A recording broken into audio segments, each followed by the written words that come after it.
Hello दोस्तों, स्वागत है आपका एक बार फिर से आपके अपने चैनल लर्न इटालियन इन हिंदी पे। तो दोस्तों, आज के वीडियो में हम सीखने वाले हैं कन्वर्सेशन के बारे में कि अगर इटालियन लैंग्वेज में किसी को बोलना है कि इसकी जगह यह करो या मेरे हिसाब से मेरी राय में यह सही रहेगा, तो इन सब लाइनों को इटालियन लैंग्वेज में कैसे बोलते हैं ये हम आज के इस वीडियो में सीखने वाले हैं। कौन सी वर्ब्स यूज़ ली जाती है, कौन से वर्ड्स यूज़ लिए जाते हैं, वो हम आज के इस वीडियो में सीखेंगे।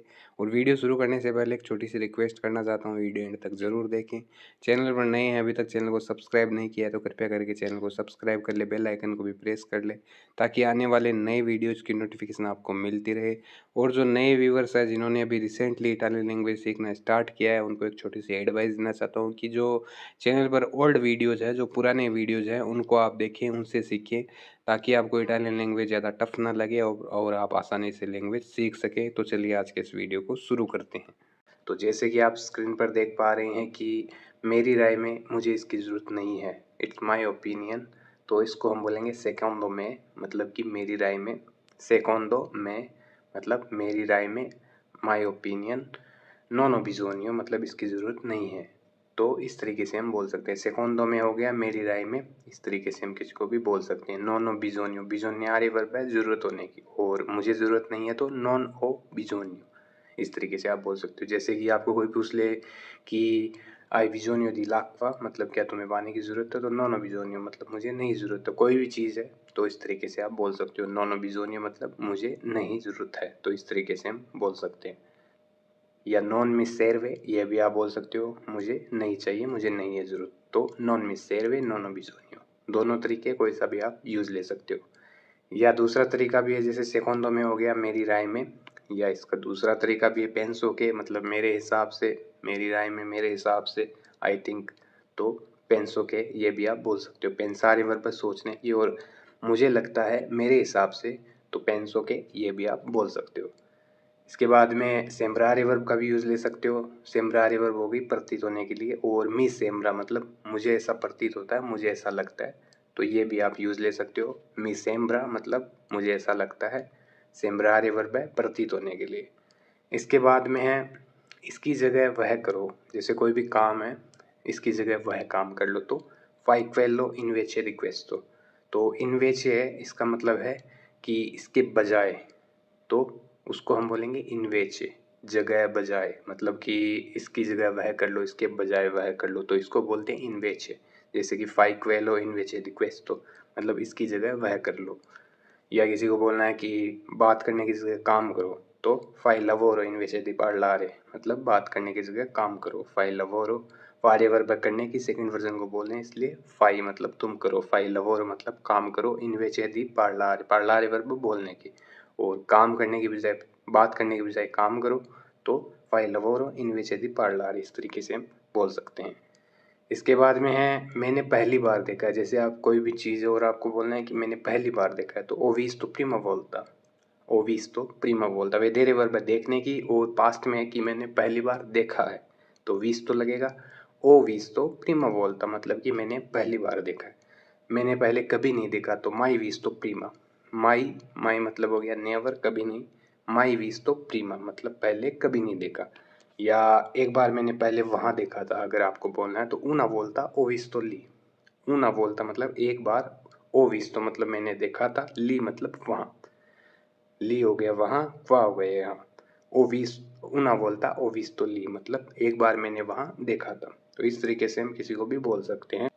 इसके बाद में है वैसे भी अब मैं आ गया हूँ, तो इसको हम बोलेंगे comunque ora sono venuto।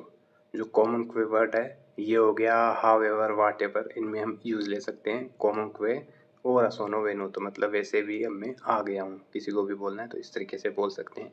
venire verb आने की, और मैं आ गया हूँ तो venuto, पास्ट में है कि मैं आ चुका हूँ, तो venuto, sono venuto। जैसे कि मैं इटली आ गया हूँ, sono venuto in Italia, मैं इटली आ गया हूँ। तो कॉमन क्वे वर्ड हो गया, वैसे भी हालांकि इसमें हम यूज़ ले सकते हैं।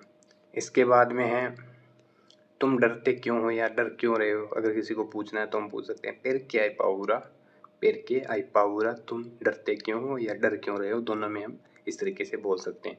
स्पावेंतारे वर्ब वो भी यूज़ ले सकते हो आप, कि तुम डरते क्यों हो, तो पेरके से स्पावेंतातो, मतलब तुम डरते क्यों हो, किसी को भी पूछना है तो इस तरीके से पूछ सकते हो। या तुम डर क्यों गए, तो पेरके आई स्पावेंतातो, तुम डर क्यों गए। या शॉर्ट में आप perché hai paura, तुम डर क्यों गए या डरते क्यों हो, इस तरीके से पूछना है तो पूछ सकते हो।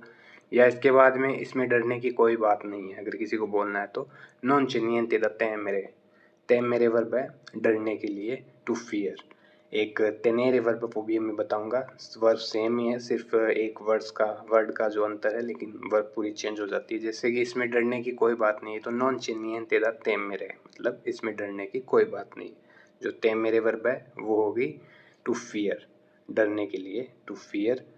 इसके बाद में एक tenere वर्ब है, ये है पकड़ने के लिए, to hold। तो इसके लिए tenere वर्ब का यूज़ लिया जाता है। जैसे कि सेकंड पर्सन को कहना है कि इसे पकड़ो तो tieni lo, tieni lo मतलब इसे पकड़ो, tieni भी बोल सकते हो, या इसे पकड़ो तो tieni lo मतलब होल्ड दिस, इसे पकड़ो। या मैं पकड़ता हूँ तो tengo, tengo मतलब मैं पकड़ता हूँ। तो इस तरीके से हम इस वर्ब का यूज़ ले सकते हैं। tenere और temere दोनों वर्ब में डिफरेंस है।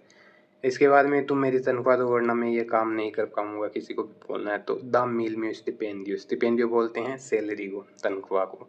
दामी मतलब मुझे दो, दारे वर्ब है, लेकिन दामी या मी दाई il mio stipendio, मुझे मेरी सैलरी दो। altrimenti मतलब अन्यथा, अदरवाइज, तो इसको बोलते हैं altrimenti non posso farlo, फारे वर्ब करने की, और यह नहीं कर सकता तो farlo, या fare questo lavoro, ये काम नहीं कर सकता तो non posso fare questo lavoro, मैं ये काम नहीं कर सकता। dammi il mio stipendio altrimenti non posso farlo मतलब मुझे मेरी तनख्वाह दो वरना मैं यह नहीं कर पाऊंगा, किसी को भी बोलना है तो इस तरीके से हम बोल सकते हैं। इसके बाद में altrimenti वर्ड जो आपको स्क्रीन पे दिखाई दे रहा है, इसका मतलब हो गया अदरवाइज, अन्यथा। इसके बाद में मैं तुम्हें कल दूंगा तो ti do domani, दारे वर्ब देने की, और मैं कल दूंगा तो ti do मतलब मैं तुम्हें दूंगा, domani मतलब कल, तो ti do domani, ti do dopo मैं तुम्हें बाद में दूंगा। तो इस तरीके से हम बोल सकते हैं। इसके बाद में है मैंने कब कहा कि मैं नहीं दूंगा, किसी को पूछना है कि मैंने कब कहा कि मैं नहीं दे सकता, तो quando ho detto che non posso dare, quando ho detto मतलब मैंने कब कहा कि non posso dare कि मैं नहीं दे सकता, non posso dare मतलब नहीं दे सकता। तो इस तरीके से किसी को भी पूछना है तो पूछ सकते हो। या दूसरा तरीका भी है कि मैंने कब कहा कि मैं नहीं दूंगा, तो quando ho detto che non avrei dato, दारे वर्ब देने की, और नहीं दूंगा तो avrei dato मतलब नहीं दूंगा। मैंने कब कहा तो quando ho detto che non avrei dato मतलब मैंने कब कहा कि मैं नहीं दूंगा। तो इस तरीके से हम किसी को भी बोल सकते हैं, किसी को भी पूछ सकते हैं। तो जो इटालियन लैंग्वेज सीखने में जो मेन है मोटिव वो होता है वर्ब्स का। जितनी ज़्यादा वर्ब पे आप फोकस करेंगे, उनको प्रेजेंट, पास्ट और फ्यूचर में कैसे बोलना है, उतनी जल्दी आप लैंग्वेज को सीख पाएंगे। तो दोस्तों ये है आज का अपना वीडियो कन्वर्सेशन के बारे में कि कैसे इटालियन लैंग्वेज में बातचीत करनी है। उम्मीद है आपको वीडियो समझ में आया, पसंद आया तो लाइक शेयर सब्सक्राइब ज़रूर करें, दोस्तों के साथ भी शेयर करें। और नया वीडियो कौन से टॉपिक पे चाहिए कमेंट करके ज़रूर बताएं। मिलते हैं नए पार्ट में, तब तक के लिए धन्यवाद।